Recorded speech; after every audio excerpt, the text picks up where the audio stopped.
There's a thought sitting in your mind right now that doesn't belong to you. Not really. It arrived uninvited, perhaps during a quiet moment when your guard was down, and now it has made itself at home in the spaces between your breaths. You know the one I'm talking about, that random, persistent whisper that feels too strange to share, too persistent to ignore. The thought that makes you wonder if something is wrong with you, if this is what losing your mind feels like. Maybe it's the sudden image of something terrible happening to someone you love. Maybe it's the inexplicable urge to do something completely out of character. Maybe it's a worry that arrived without reason and refuses to leave despite all your logical arguments against it. You've probably tried everything to make it stop. You've reasoned with it, fought against it, bargained with it, tried to think your way out of it. You've wondered if having these thoughts means something dark about who you are as a person, if they reveal some hidden truth about your character that you'd rather not face. The cruel irony is that the more you try not to think something, the more persistently it returns. It's like your mind has developed a peculiar form of rebellion against your own conscious will. But what if I told you that every human being walking this earth carries these uninvited guests? What if the very thing that makes you feel most isolated and abnormal is actually the most universal human experience there is? What if your mind isn't broken, but simply doing exactly what human minds do? We live in a world that celebrates the curated thoughts, the ones we choose to share, the ones that make sense in polite conversation. We post our conclusions, our finished feelings, our resolved emotions. We talk about our achievements, our plans, our rational decisions, but we rarely talk about the thoughts that visit us in the in-between moments, the ones that feel too messy, too random, too uncomfortable to acknowledge, the thoughts that seem to come from nowhere and stick around far longer than they're welcome. These are what mental health professionals call intrusive thoughts, but that clinical term doesn't capture their true nature. They're more like uninvited house guests of the mind, thoughts that show up without invitation and overstay their welcome, making themselves comfortable in spaces they were never meant to occupy. The problem isn't that we have these thoughts. The problem is that we've been taught to believe that we should be able to control every mental event that crosses our consciousness. We think that being mentally healthy means having a mind that only produces appropriate, logical, helpful thoughts on command. So, when our minds generate something that feels foreign or disturbing or simply repetitive and pointless, we panic. We assume there's something fundamentally wrong with our mental machinery. We start monitoring our thoughts more carefully, which ironically makes us more aware of the very thoughts we're trying to avoid. We begin to live in a state of hypervigilance toward our own inner experience, constantly checking and rechecking our mental landscape for signs of abnormality. We become the security guard of our own consciousness, exhausting ourselves trying to patrol something that was never meant to be controlled. This hypervigilance creates a feedback loop. The more we worry about our thoughts, the more thoughts we have to worry about. The more we try to suppress certain mental content, the more insistently it returns. We find ourselves trapped in an endless cycle of mental checking, reassurance seeking, and self-criticism. The invisible problem of our time isn't that people are having more intrusive thoughts than ever before. Is that we're living in a culture that has forgotten how to coexist peacefully with the natural chaos of the human mind. We've lost the wisdom of accepting thoughts as temporary mental events rather than permanent statements about who we are. Look around you and notice how we talk about mental experiences in this culture. Or rather, notice how we don't talk about them. We have entire vocabularies for physical discomfort. We can describe exactly how our back aches, rate our pain on a scale from 1 to 10, get sympathy for a headache or a cold. But when it comes to the strange, uncomfortable thoughts that visit our minds, we fall silent.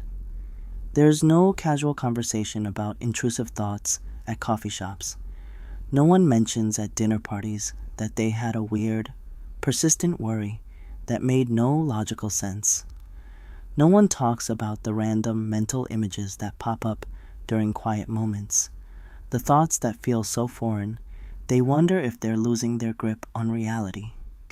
Instead, we live in a world that promotes the illusion of mental perfection. Social media shows us carefully curated inner lives alongside carefully curated outer lives. Self-help culture promises that with enough mindfulness, meditation, and positive thinking, we can achieve complete mental control.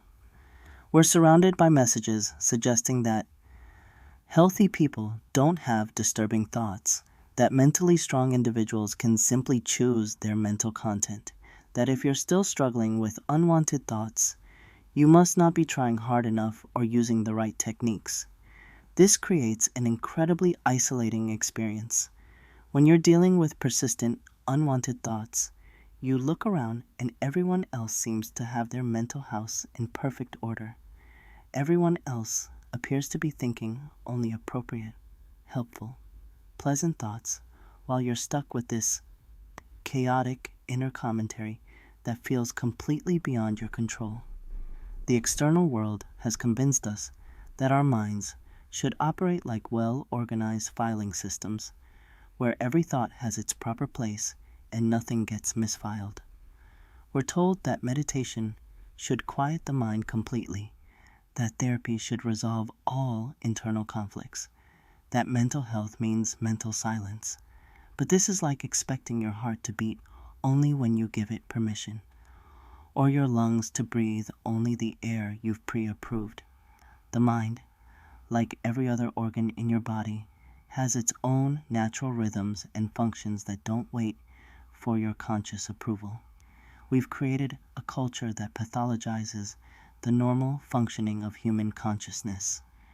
We've turned the natural background noise of mental activity into evidence of dysfunction.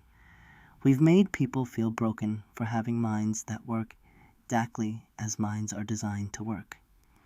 The external pressure to maintain mental perfection means that millions of people are walking around feeling secretly defective, quietly ashamed of thoughts they never chose to have, desperately trying to fix something that was never actually broken.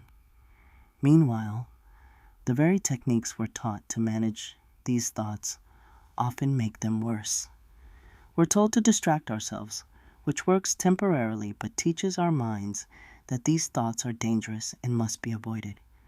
We're encouraged to challenge our thoughts logically, which often leads to more thinking about the very thoughts we're trying to escape.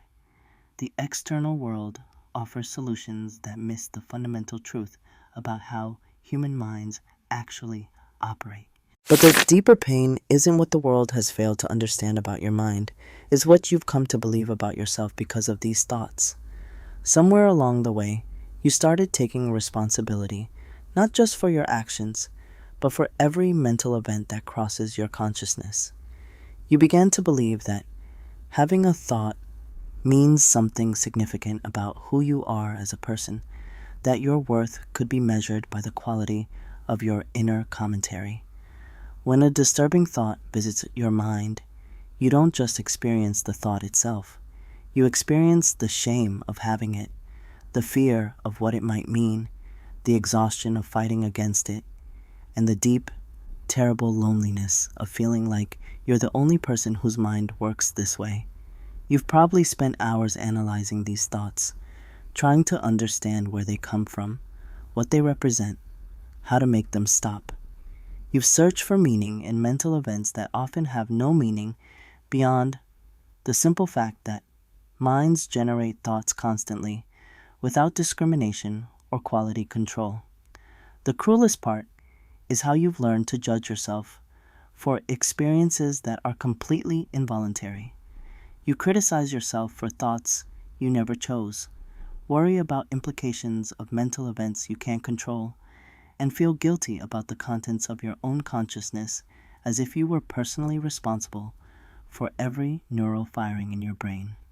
You've turned yourself into both the criminal and the judge in a courtroom where the crime is simply having a human mind. Every unwanted thought becomes evidence against your character. Every repetitive worry becomes proof that you're somehow fundamentally flawed. This internal relationship with your thoughts creates a secondary suffering that's often more painful than the thoughts themselves.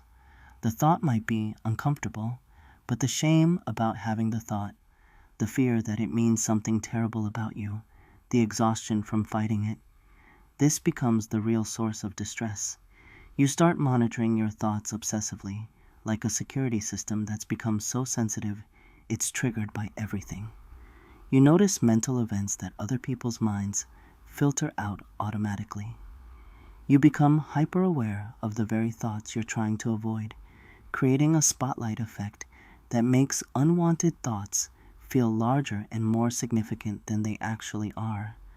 The relationship you've developed with your own mind has become adversarial.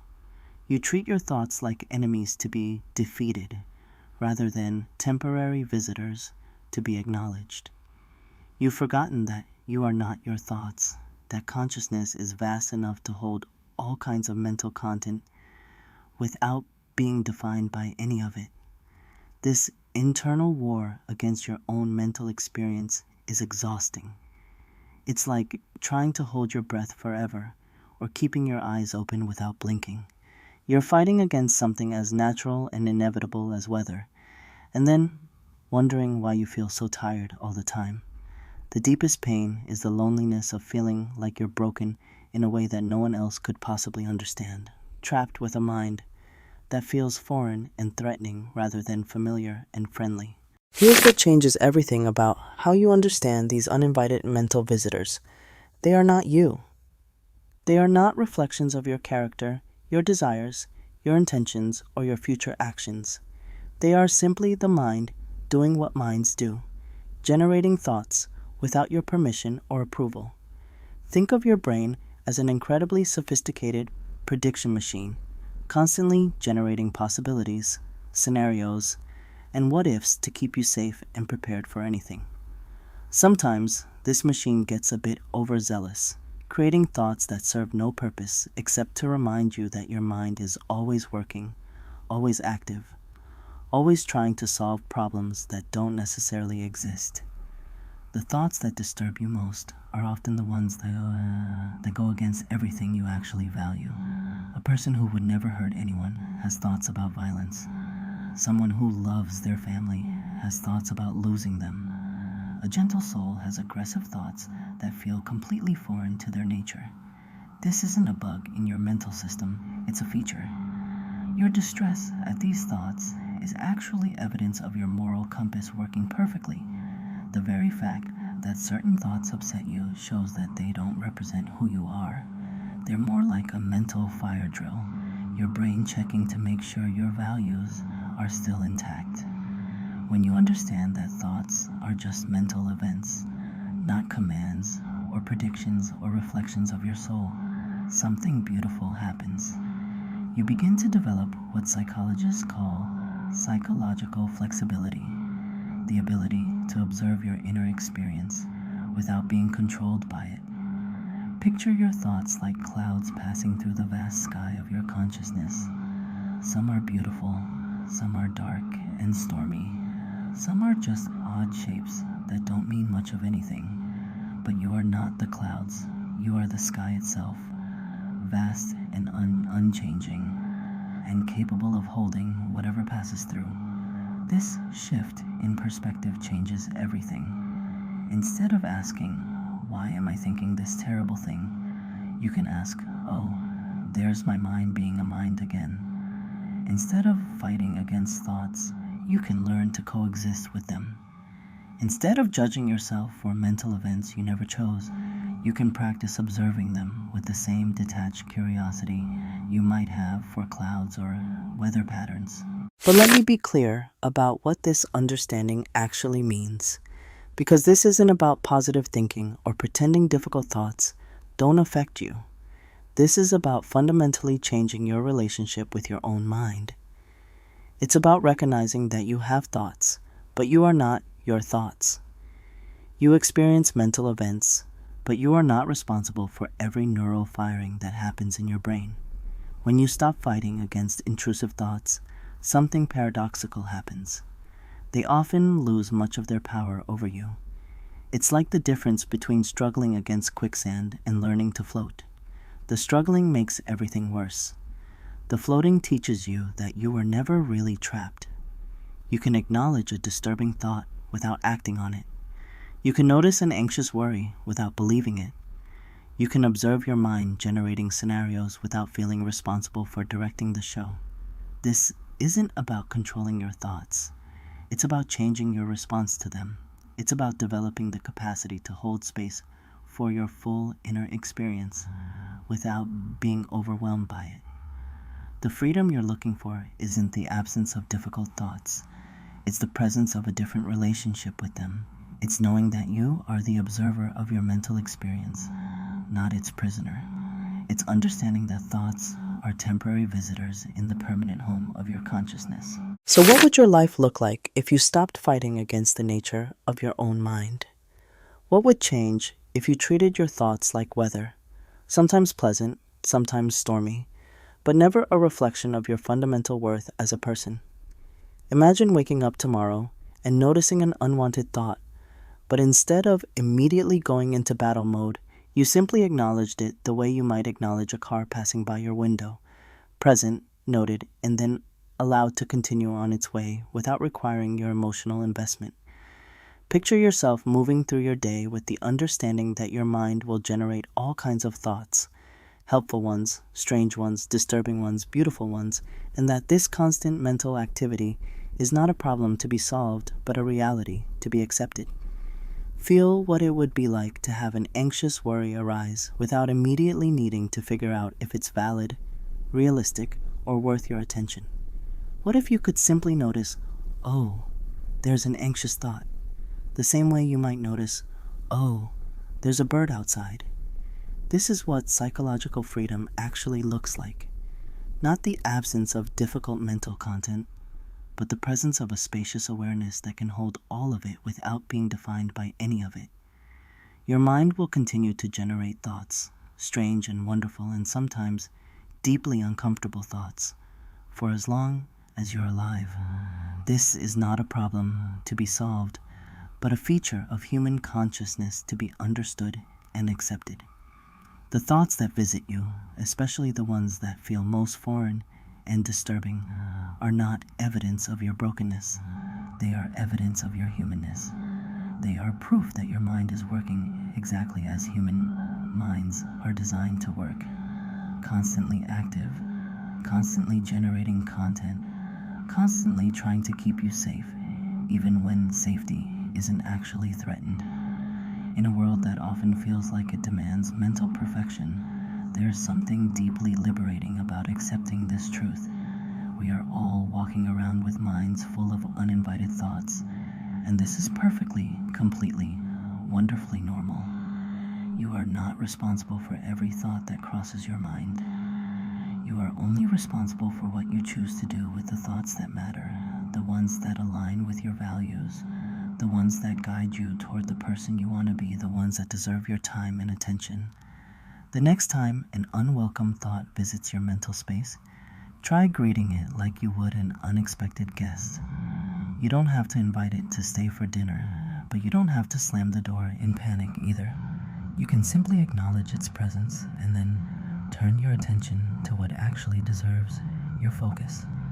This is your reminder that having a human mind means having thoughts that don't always make sense, worries that don't always have solutions, and mental visitors that don't always knock before entering. And this is not something to fix or cure or be ashamed of. This is simply what it means to be beautifully, messily, perfectly human. Your thoughts don't define you, your response to them does. Your worth isn't measured by the quality of your mental content, but by the kindness with which you treat yourself when that content feels overwhelming. You have permission to stop fighting against your own mind. You have permission to coexist peacefully with the full spectrum of your inner experience. You have permission to be human in all the complicated, unpredictable ways that being human requires.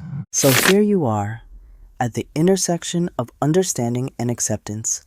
You can continue to fight against the nature of your own mind, exhausting yourself in battles against thoughts you never chose to have. Or you can learn to coexist with the beautiful chaos of human consciousness. This isn't about tomorrow, or when you feel stronger, or when you finally master the perfect meditation technique. This is about right now, this moment, when you have the choice to relate to your mind with curiosity instead of criticism. Will you accept that your thoughts are not always your truth? Will you allow your mind to be as unpredictable as weather, knowing that you are not responsible for every cloud that passes through the vast sky of your awareness? The choice is yours. Your thoughts are waiting to be understood rather than conquered. If this resonated with the part of you that has been quietly struggling with the noise in your head, share this with someone who needs to know they're not alone in their mental landscape. And if you're ready to explore more ways to coexist peacefully with your beautifully chaotic human mind, there are more conversations waiting for you here.